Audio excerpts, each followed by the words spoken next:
ஆறுமுகம் அருளிடும் அனுதினமும் ஏறுமுகம். வணக்கம் அன்பர்களே, நாம் இந்த பதிவில் கலியுக தெய்வம் கந்தனுக்கு 48 நாட்கள் விரதம் இருக்கிறதுனால என்னென்ன பலன்கள் கிடைக்கும் அப்படின்றத பற்றி விளக்கமாக பார்க்கலாம். நம்முடைய இந்த வாழ்க்கையில் இன்பம் துன்பம் அப்படிங்கிற 2 விஷயமும் நிச்சயம் இருக்கும், எல்லாரோட வாழ்க்கையிலும் இருக்கும். ஒரு சில பேர் அந்த கஷ்டம்னு வரும்பொழுது அதிலிருந்து மீண்டு வந்துட்டு மனதிடம் இருக்கும், அதற்கான சூழ்நிலையும் அமையும். ஆனால் எல்லாருக்கும் எல்லா விஷயமும் அமைஞ்சிறது கிடையாது. ஒரு சில பேரோட வாழ்க்கையில் இந்த கஷ்டன்றது அளவுக்கு மீறி போயிடும், அது நம்மளால் சமாளிக்க முடியாத ஒரு சூழ்நிலை இருக்கும். அந்த கஷ்டத்துலேருந்து நிவர்த்தி பண்ணுறதுக்காக நம்ம ஜோசியம் பார்க்குறது, பரிகாரம் பண்ணுறது அப்படின்னு நிறைய பேர் இதை சொன்னாங்க அதை சொன்னாங்கன்னு காசெல்லாம் செலவு பண்ணி நிறைய விஷயம் பண்ணுவோம். ஆனால் எந்த ஒரு பலனும் கிடைக்காது. மனசு வெம்பி போய் இதுக்கு மேலே நான் செய்கிறதுக்கு ஒன்றுமே இல்லை, நான் எப்படி இந்த கஷ்டத்துலேருந்து வெளியில் வரப்போகிறேன்னு எனக்கு தெரியலை அப்படின்னு கவலைப்படுறவங்க கண்டிப்பாக இந்த ஒரு விஷயத்தை பண்ணி பாருங்க. திருமுருகாற்றுப்படையில் ஒரு பாடல் இருக்குது. 5 முகம் தோன்றி 6 முகம் தோன்றும், வெஞ்சமரில் அஞ்சேல் என வேல் தோன்றும், நெஞ்சில் ஒரு கால் நினைக்கின் இருகாலும் தோன்றும், முருகா முருகா என்று ஓதுவார் முன்னே. அதாவது இந்த பாடலோட விளக்கம் என்ன அப்படின்னு பார்த்தீங்கன்னா, நம்ம மனசு கஷ்டத்தினாலேயோ இல்லை உடல் உபாதைகளினாலேயோ நம்மளால் அளவுக்கு மீறிய கஷ்டத்தை அனுபவிக்கும் பொழுது முருகா அப்படின்னு மனமுருகி கூப்பிடும்போது நம்மளுக்காக நம்மளுடைய முருகன் ஓடோடி உதவுவாராம். இதுக்கு நாம் செய்ய வேண்டியது என்னன்னு பார்த்தீங்கன்னா, 48 நாள் தொடர்ந்து முருகனுக்கு விரதம் இருக்கணும். ஏன் 48 நாள், அதாவது ஒரு மண்டலம் விரதம் இருக்கணும் அப்படின்னு எல்லாரும் சொல்கிறாங்க அப்படின்னு பார்த்தீங்கன்னா, எந்த ஒரு விஷயத்தையும் நம்ம ஆரம்பிக்கும் பொழுது இப்போ 1 நாள் 2 நாள் கொஞ்சம் கஷ்டமாக இருக்கும், இல்லை 1 வாரம் 10 நாள் கூட நம்மளுக்கு கஷ்டமாக தான் இருக்கும். ஆனால் வைராக்கியத்தோடு அது தொடர்ந்து 48 நாள் நம்ம செய்கிறோம் அப்படின்னு பார்த்துக்கிட்டிங்கன்னா அது நம்மளுடைய வாழ்வியல் நடைமுறையாக மாறிடுது.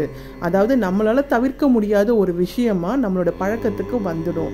அதனால் இறை வழிபாட்டுக்கு ஒரு 48 நாள் நம்ம எடுத்துக்கும் பொழுது அதற்கான பலன் நம்மளுக்கு முழுமையாக கிடைக்கும். இப்போ நம்ம விரதம் ஆரம்பிக்கணும்னு முடிவு செஞ்சாச்சு. அதுக்கு நம்ம என்ன செய்யணும் அப்படின்னு பார்த்தீங்கன்னா, முதல்ல தவிர்க்க வேண்டிய ஒரு விஷயம் அசைவ உணவு. அப்போ முருகனை கும்பிடுறவங்க அசைவம் சாப்பிடக்கூடாதான்னு பார்த்தீங்கன்னா, நம்ம தினசரி பூஜை பண்ணும் பொழுது நம்ம சாப்பிட்றதுன்றது வேறு. ஆனால் நம்ம ஒரு கோரிக்கையை முன்வைத்து ஒரு 48 நாளோ இல்லை ஒரு 21 நாளோ நம்ம விரதம்னு இருக்கும் பொழுது கண்டிப்பாக அது எந்த ஒரு தெய்வத்துக்காக இருந்தாலும் அசைவ உணவு தவிர்த்தாக வேண்டும். இந்த விரதத்தை எப்போ ஆரம்பிக்கலான்னு பார்த்தீங்கன்னா, முருகனுக்கு உகந்த செவ்வாய்க்கிழமை, வெள்ளிக்கிழமை, பௌர்ணமி திதி, சஷ்டி திதி, கிருத்திகை நட்சத்திரம், விசாக நட்சத்திரம், இந்த தினங்களில் எந்த தினங்களை உங்களால் ஆரம்பிக்க முடியுமோ நீங்கள் அப்பையிலேருந்து ஆரம்பிக்கலாம். இந்த விரதத்தை நம்ம ஆரம்பிச்சிட்டோம் அப்படின்னா எந்த ஒரு காரணத்துக்காகவும் இடையில் நிறுத்தக்கூடாது. இப்போ பெண்களுக்கு மாதவிடாய் தினம் வரும், அந்த சமயத்தில் நம்ம என்ன செய்யலாம்னு பார்த்தீங்கன்னா, அந்த ஒரு 5 நாட்கள் தவிர்த்து அடுத்த நாட்களை நம்ம தொடரலாம்.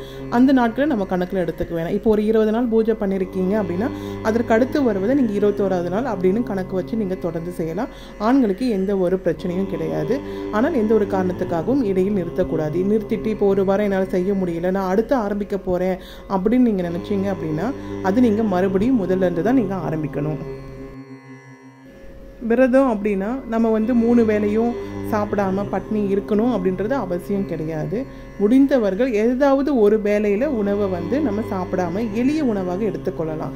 அதாவது காலையில் சாப்பாடோ இல்லாட்டி மதியானமோ நைட்டோ ஏதாவது ஒரு நேரத்தில் சாப்பிட்றத தவிர்த்துட்டு அதற்கு பதிலாக பால் இல்லை பழம் இந்த மாதிரி எளிய உணவை எடுத்துக்கலாம். இல்லை நாங்கள் ஒரு நோயாளி, இல்லை உடம்பு வீக்காக இருக்குது, என்னால் சாப்பிடாம இருக்க முடியாது, நான் ஒரு சுகர் பேஷண்ட் அப்படின்னு நிறைய ஏதாவது ஒரு குறைகள் நம்மளுக்குள்ளே இருக்கும் இல்லைங்களா, உடல் உபாதைகள் இருக்கும் இல்லைங்களா, அப்போ அந்த மாதிரி சமயத்தில் நம்ம எளிமையாக எடுத்துக்கலாம். அதெல்லாம் எந்த ஒரு தவறும் கிடையாது. இன்றைய தினம் நீங்கள் விரதம் ஆரம்பிக்க போகிறீங்க அப்படின்னா காலையில் சூரிய உதயத்துக்கு முன்னாடியே எந்திரிச்சு குளிச்சிடுங்க. ஏன் பொதுவாக சூரிய உதயத்துக்கு முன்னாடி அப்படின்னு சொல்கிறோன்னு பார்த்தீங்கன்னா, அப்படி எந்திரிக்கிறதுனால நம்மக்கிட்ட சுறுசுறுப்பாக இருக்கும், நேர்மறை எண்ணங்கள் அதிகரிக்கும். அதுவும் இல்லாமல் நம்மளுக்கு நேரம் கிடைக்கிறதுனால எந்த ஒரு வேலையும் தெளிவாகவும் நிதானமாகவும் செய்ய முடியும். குளித்த பின்னாடி பூஜை அறைக்கு அங்கே இருக்கிற சாமி படங்களுக்கு, விக்கிரகங்களுக்கு பூ அலங்காரம் செஞ்சு நீங்கள் ஏதாவது ஒரு நெய்வேத்தியம் செஞ்சு எடுத்து வையுங்க. நம்மளால் என்ன முடியுதோ அந்த நெய்வேத்தியத்தை வைக்கணும். அது இந்த பூஜைக்குன்னு மட்டும் இல்லாமல் நம்ம தினசரி வீட்டில் விளக்கேற்றி வழிபாடு செய்கிறோம் இல்லைங்களா, அதுக்கு கண்டிப்பாக ஒரு நெய்வேத்தியம் நம்ம வச்சாகணும். நம்ம எல்லாருடைய வீட்டிலையும் கண்டிப்பாக ஒரு காமாட்சி அம்மன் விளக்கு இருக்கும். அது மட்டும் இல்லாமல் அவங்கவுங்க வசதிக்கு தகுந்த மாதிரி அதை ஒன்றுக்கு மேற்பட்ட எண்ணிக்கையில் கூட வச்சு விளக்கேற்றி வழிபாடு செய்வாங்க. நம்ம இந்த விரத நாட்களில் முருகனுக்குன்னு தனியாக ஒரு மண் விளக்கு எடுத்துக்கோங்க. அதில் கொஞ்சமாக நெய் பஞ்சுத்திரி இட்டு அவருக்குன்னு தனியாக ஒரு தீபம் ஏற்றுங்க.